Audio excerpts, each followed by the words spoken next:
Rocco Baldelli joins us now. Rocco, it's good to see you. Hi, Bri. It's good to see you, too. Congratulations on the division title and all that. It's never a given, right?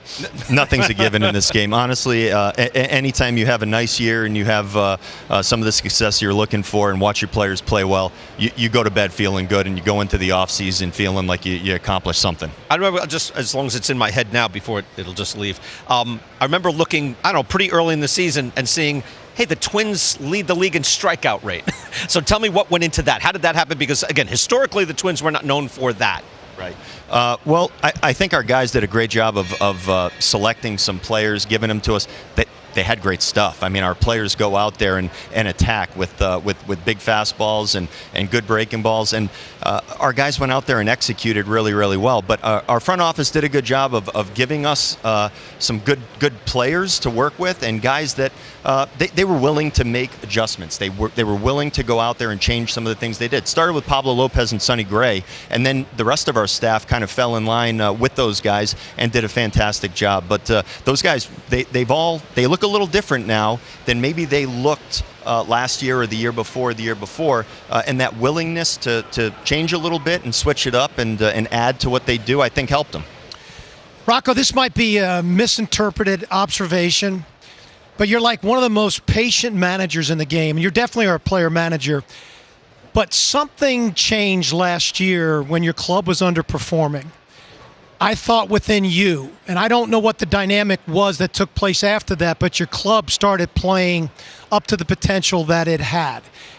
Is that a misinterpretation on my observation, or did something change through the course of the season where you finally said, hey, you know what, this is enough. We are way better than this, and I'm not going to put up with this anymore? Well, about halfway through our year, we weren't playing the way we wanted to. I'll tell you a story. I'll just tell you what happened. How's that? That's just why I'm asking. Yeah, we were in Atlanta. We weren't playing so hot, and Atlanta's a good club, obviously. So we're walking out of there after not winning, and Jace Tingler, our bench coach, goes, "What do you say? I go in the clubhouse and just lock these guys in the clubhouse and tell them let's look at each other and let's actually figure something out. Let's not walk or dance around this thing. Let's do it." And I sat there and I'm like, listen, if anything's going to happen, I think I should go in there and say something. But I've done that before. So I said, you know what? Let them talk. Let them do some things. So honestly, they talked, and they talked about a lot of different things. From that moment on, we played great baseball. And you know what? I don't give myself, or the staff has done a great job, but I give the players credit for actually saying, you know what? We have to actually change some things. Offensively, and the pitching staff they did a fantastic job throughout the rest of the season and into the playoffs. I think you were 47-33 after that point, after that series. It's a good point. As you bring it up, I saw you go nuts a couple of times this year. It did, where I thought, wow, what's with Rocco? Because you're known for being calm. You didn't look as calm this season. Well, you know what? You want to win, and really that's what you're after. And when you're not getting the results you want, you're looking at the process. You're looking at how are we getting to these wins? How are we doing this? And sometimes you just say, you know what? Screw all that, and we're just going to go at it and be real on this thing. And if it feels right, you say it. And you know what? I wasn't alone in that. It was I was just basically showing I think what everyone in our clubhouse was feeling. But listen, it was a good season, I think, in a lot of ways for our group. The one last thing I would mention about it is our team was a little different. We added some guys to the mix in the second half of our season that I think really propelled us, and we infused a lot of good young players into the group, and they went out there and they did their job from the get-go. And when you get that, it just takes a little bit sometimes where you add one or two guys, three guys to the mix, and they're doing positive things, and all of a sudden you got a different club. I'll say that I was going to bring that up. Edward Julien came in, Ryan Jeffers, like a good production from a number. Royce Lewis obviously he's a blue chipper, but you got solid production from young guys. Yeah, we really did. And you need to, I think, whether it's us or any other club, every club has to pride themselves on developing their good young players and getting the most out of them. And once they get to the big leagues, the quicker they develop, the better it is for everyone. And we did that in a lot of different ways. And you just named a couple of the guys, the pitching staff with the young guys, Bailey Ober and Joe Ryan doing a good job, and Louis Varland coming in and doing a good job, and Duran at the back end of the bullpen. We have to rely on our young players, and we're going to continue to do that and challenge them. Well, it's on my mind. Sorry, Jake. Carlos Correa, again, under league average offensively. He played 135 games. He's obviously one of the top players in the game. How is he physically? How is he doing? Yeah, I just talked to him recently. His heel, because he dealt with the plantar fasciitis last year, he played through it. There were days he could barely walk, and he would walk into the clubhouse, and I'm like, oh man, this doesn't look so good.